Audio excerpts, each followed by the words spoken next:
आज मेरे लिए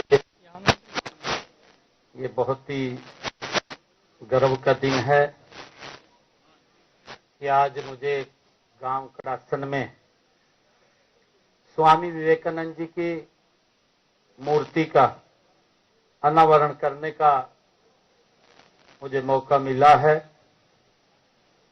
इस अवसर पर हमारे पुरुषोत्तम जी जो राष्ट्र की सेवा में तत्पर हैं, हमारे बीच में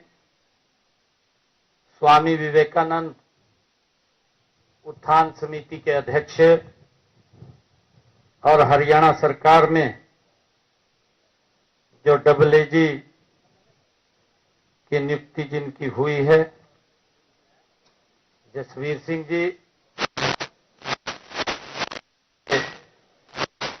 इस क्षेत्र से जिन्होंने चुनाव लड़ा, पूर्व विधायक डॉक्टर पवन सैनी जी, हमारे जिला के माननीय अध्यक्ष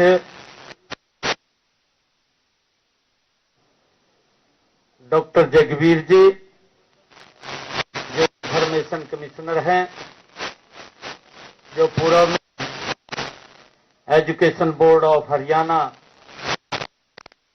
में रहे हैं, और उपस्थित सभी महानुभाव, मातृशक्ति, मेरे बुजुर्ग, सभी राजगढ़ क्षेत्र से सरपंचगण, सभी प्रबुद्धजन, आज आप सबके बीच में मुझे आकर के आप सबका जो आशीर्वाद है, क्योंकि आप सबके आशीर्वाद से ही आज मैं यहां खड़ा हूं।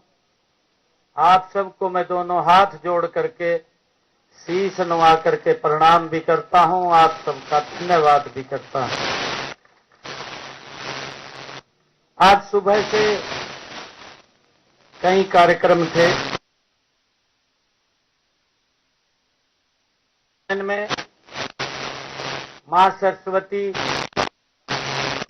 उद्घाटन किया है और उसके बाद देश के यशस्वी प्रधानमंत्री आदरणीय नरेंद्र मोदी जी ने राजस्थान के अजमेर से बेटियों के लिए HPV एक योजना, सर्वाइकल कैंसर के महिलाओं में, बेटियों में ना पनपे, उसको जड़ से खत्म करने का आदरणीय प्रधानमंत्री जी ने उसे अजमेर से लॉन्च किया। मुझे वर्चुअली लाडवा में जुड़ने का उनके साथ मौका मिला और आज जब हमने इसका शुभारंभ किया है, क्योंकि ये वैक्सीन 14 साल से ऊपर की बेटियों को ये वैक्सीन लगती है। ये वैक्सीन काफी कॉस्टली है, महंगी है, परंतु आदरणीय प्रधानमंत्री जी ने जब इस योजना को लॉन्च किया तो ये बेटियों को मुफ्त में लगेगी, कोई पैसा उसका नहीं लगेगा। हमने भी इसकी बड़ी योजना हरियाणा के अंदर जो ही प्रधानमंत्री जी ने इसको लॉन्च किया तो हम भी हरियाणा में उसको गति से आगे बढ़ाने का काम करेंगे। और उसके बाद वहीं लाडवा में एक किसान विकास मेला, जिसमें कई हजार किसान वहां आ रहे थे, उसका उद्घाटन करने का मुझे मौका मिला। किसानों को नई नई तकनीक से नजदीक से जुड़ना, उसको जानना और उसका लाभ उठाना। सरकार का ध्येय है कि मेरे किसान की इनकम बढ़े, उसकी आय बढ़े, उसके खर्चे कम हों, और उसको लेकर के हम लगातार काम कर रहे हैं। उसमें बहुत सारी योजनाएं आदरणीय प्रधानमंत्री जी ने चलाई हुई है। उसमें चाहे प्रधानमंत्री किसान सम्मान निधि हो, और मुझे गर्व है ये बताते हुए, जब विधानसभा का चुनाव चल रहा था तो मैंने एक संकल्प लिया था। मैंने कहा था आदरणीय मोदी जी के नेतृत्व में कि हमारी सरकार बनेगी, हरियाणा के किसान की पूरी फसल एमएसपी पर खरीदने का काम हरियाणा सरकार करेगी। मुझे ये खुशी है कि हमने ये देश का पहला ऐसा राज्य बना है कि जो अपने किसान की पूरी फसल एमएसपी पर खरीदने का काम कर रहा है।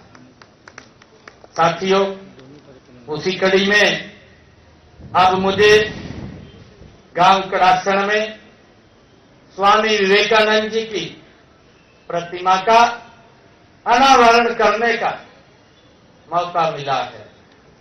साथियों, भारत की सोई हुई राष्ट्रीय चेतना को जगाने वाले महान संत श्री अभिषेक गोयल जी, विशेष सचिव महोदय, और माननीय विधायकगण का स्वागत।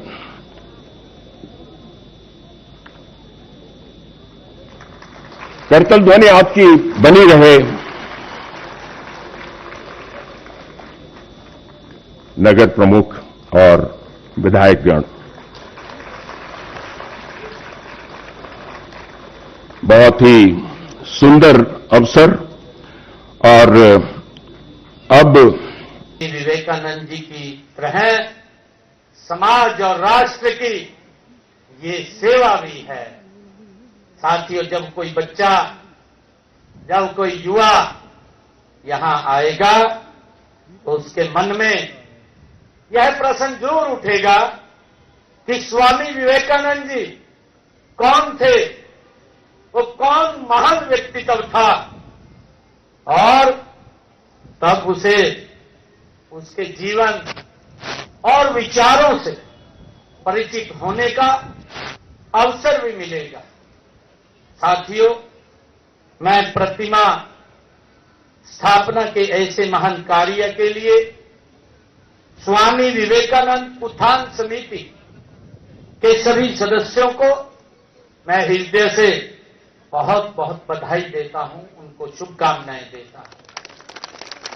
साथियों, स्वामी विवेकानंद जी का नाम जुबान पर आते ही हर भारतवासी का हृदय गौरव से भर जाता है।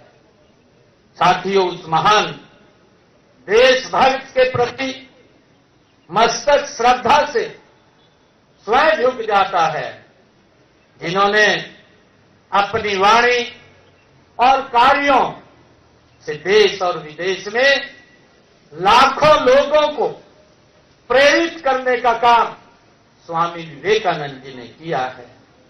साथियों, 133 वर्ष पहले भारतीय चिंतन और उसकी समृद्ध परंपराओं का पश्चिमी जगत में परचम लहराया है। साथियों, हम सब जानते हैं कि स्वामी विवेकानंद जी ने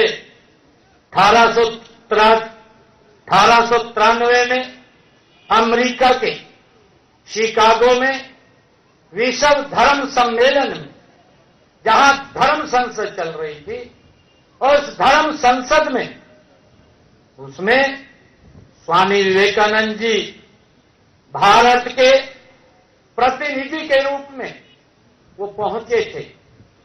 जब उन्होंने धर्म संसद में अपना वक्तव्य शुरू किया, अपना भाषण शुरू किया, तो उन्होंने कहा अमेरिका के लोगों से, ब्रदर्स एंड सिस्टर्स, भाइयों और बहनों के संबोधन से जब स्वामी विवेकानंद जी ने अपना उद्बोधन शुरू किया तो हॉल में कई मिनटों तक तालियों की गड़गड़ाहट गूंजती रही।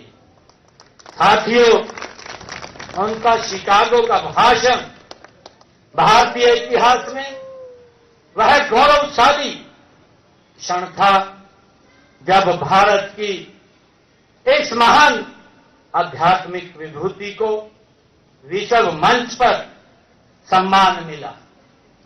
साथियों, उस समय आश्चर्यचकित अमेरिका ने कहा था कि जिस राष्ट्र में ऐसे प्रतिभावान, ऐसे प्रतिभाशाली विद्वान हैं, तो वहां पर पश्चिम से मिशनरी के प्रचारकों को भेजा जाना मूर्खता है। ऐसे महान व्यक्तित्व इस भारत मां के वो लाल हुए हैं। साथियों, हमें गर्व है कि जिस प्रकार 19वीं शताब्दी में स्वामी जी ने भारतीय संस्कृति का डंका विदेश में बजाया है, उसी तरह उनके आदर्शों और सिद्धांतों पर चलते हुए आज हमारे देश के यशस्वी प्रधानमंत्री आदरणीय नरेंद्र मोदी जी भी विश्व में भारत के गौरव को और भारत की गरिमा को पूरे विश्व में ऊंचा करने का काम नरेंद्र मोदी जी कर रहे हैं। साथियों, स्वामी विवेकानंद जी युवाओं को राष्ट्र की सबसे बड़ी शक्ति मानते थे, इसलिए उनके जन्म दिवस को राष्ट्रीय युवा दिवस के रूप में मनाया जाता है। वे युवाओं के सशक्त और स्वावलंबी बनने की बात करते थे। स्वामी विवेकानंद जी कहते थे कि युवाओं को ऐसी शिक्षा की आवश्यकता है जिससे चरित्र का निर्माण हो, मानसिक बल में समृद्धि हो और बुद्धि का विकास हो, अपने पैरों पर खड़ा होकर के राष्ट्र सेवा का माध्यम बने। ये स्वामी विवेकानंद जी का ये विचार था। स्वामी जी कहते थे कि हमारे युवाओं के भुजदंड लोहे के हों, लोहे जैसे हों और मांसपेशियां फौलाद जैसी हों। ये स्वामी विवेकानंद जी बोलते थे।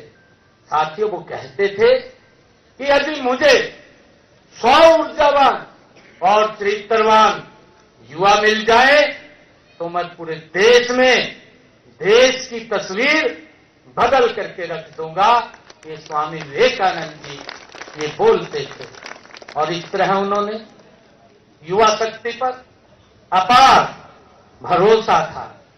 ऐसे ही युवाओं ने उनके प्रेरणा लेकर भारत को गुलामी की जंजीरों से, गुलामी की बेड़ियों से मुक्त करने का काम हमारे हजारों युवाओं ने किया है। साथियों, आज भी हमारे युवाओं में अपार ऊर्जा है। इन्हीं युवाओं के बारे में देश के यशस्वी प्रधानमंत्री आदरणीय नरेंद्र मोदी जी ने कहा है। उन्होंने कहा है कि अगर देश को आत्मनिर्भर और विकसित बनाना है तो उसकी सबसे बड़ी ताकत उसकी युवा शक्ति को सक्षम बनाना है। ये प्रधानमंत्री जी ने कहा है। साथियों, इसी युवा शक्ति को सही दिशा देने के लिए हम युवाओं को खेल, शिक्षा, कौशल रोजगार के माध्यम से सशक्त बनाने का काम निरंतर हमारी सरकार कर रही है। साथियों, विकसित हरियाणा, विकसित भारत के संकल्प के साथ साथ हम गांव-गांव तक शिक्षा, स्वास्थ्य और रोजगार के अवसर पहुंचाने का काम निरंतर हमारी सरकार कर रही है। साथियों, हमारी सरकार का तीसरा कार्यकाल है। मुझे खुशी है कि पिछले 2 कार्यकालों हमने पूरा प्रयास किया है कि युवाओं की प्रतिभा का सम्मान हो। साथियों, हमने युवाओं की नीति पर गति से काम किया है। मुझे खुशी है कि हमने बीते एक साल में, जो ये एक साल गया है, इस बीते एक साल में हरियाणा प्रदेश के अंदर 34,000 युवाओं को बिना पर्ची, बिना खर्ची के रोजगार देने का काम हमने किया है। साथियों, अगर मैं पिछले 11 वर्ष की बात करूं तो पिछले 11 वर्षों में हमने हरियाणा प्रदेश में बिना पर्ची, बिना खर्ची के लगभग 2 लाख युवाओं को हरियाणा सरकार में रोजगार देने का काम ये हमारी सरकार ने किया है।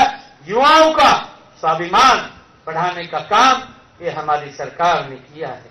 साथियों, पारदर्शिता हमारी सरकार की कार्यप्रणाली का ये आधार है और सीईटी का सफलतापूर्वक आयोजन आप सब देखते हैं कि पहली बार हरियाणा प्रदेश के अंदर जो सीईटी का पेपर देने के लिए हमारा युवा गया, किसी को कोई दिक्कत नहीं आई। हमारी सरकार ने ऐसे उच्च प्रबंध किए कि बच्चे को घर से, गांव से लेकर के उसके सेंटर तक और सेंटर से लेकर के उसके गांव तक पहुंचाने की व्यवस्था ये हमारी सरकार ने की, जिसमें हरियाणा प्रदेश के लगभग 13 लाख युवाओं ने अपनी प्रतिभा का प्रदर्शन किया और आज इसे सुखद परिणाम आज सबके सामने है। साथियों, हमने केवल सरकारी नौकरियों तक ही सीमित नहीं रखा है, बल्कि हरियाणा कौशल रोजगार निगम के माध्यम से काम कर रहे अपने युवाओं को की चिंता भी की है। साथियों, हमने कानून बनाकर उनके भविष्य को सुरक्षित करने का काम हमारी सरकार ने किया है। साथियों, मुझे पीड़ा होती है कि जब हमारा युवा विदेश जाने के नाम पर डंकी रूट जैसे खतरों में अपनी जान तो डालता है, परंतु अपने परिवार के लोगों को भी जोखिम में डालने का काम करता है। साथियों, मुझे ये बताते हुए कि हमने इस डंकी रूट के प्रति कि हमारा युवा किसी के झांसे में ना फंसे, इस धोखाधड़ी और अवैध एजेंटों के खेल को हमने खत्म करने के लिए हरियाणा के अंदर हमने पिछले विधानसभा में एक कानून बनाया है।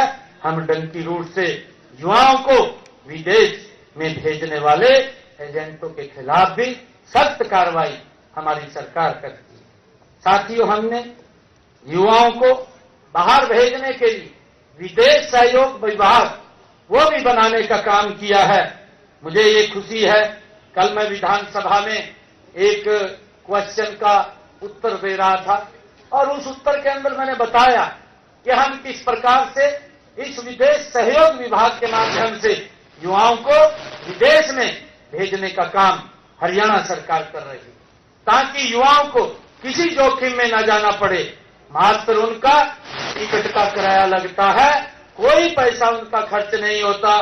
जो हमारे युवा बाहर गए हैं, आज उनके लगभग जो उनकी सैलरी है वो 3 लाख, 3.5 लाख रुपया वो भेजने का काम कर रहे हैं परिवार के अंदर। साथियों, हमने HKRN के माध्यम से लीगल रूट से युवाओं को बाहर भेजने का काम हमारी सरकार कर रही है और हमने HKRNL और मिनिस्ट्री ऑफ एक्सटर्नल अफेयर द्वारा रिक्रूटिंग एजेंट के लाइसेंस को सैद्धांतिक मंजूरी भी हमने दी है। हमने कहा है कि जो एजेंट है वो लाइसेंस ले करके जिस भी युवा को वो बाहर भेजना चाहता है, हरियाणा सरकार को इसकी जानकारी होनी चाहिए कि इस एजेंट ने कितने बच्चों को कहां भेजा है, किस स्थान पर भेजा है, वो सारी जानकारी हमें हो, ताकि अगर कोई दिक्कत, कोई परेशानी आती है, हम क्या सहयोग यहां से कर सकते हैं। जब हमें जानकारी होगी तो हम उसको सहयोग करने के लिए तैयार हैं। साथियों, अभी पिछले दिन आप सबने देखा रूस और यूक्रेन की आपस में युद्ध शुरू हुआ। हमारे लगभग 23,000 बच्चे वहां पर डिग्री के लिए गए हुए थे, अलग अलग यूनिवर्सिटी के अंदर वो पढ़ रहे थे। मां बाप को चिंता हुई कि उनको वहां से वापस बुलाया जाए, परंतु सरकार ने अपने लेवल के ऊपर उनको स्टेट भी किया, उनको कहा भी युद्ध शुरू होने वाला, आप यहां से इसको छोड़ करके देश को अपने देश में आ जाओ। परंतु बच्चे हैं वहां यूनिवर्सिटी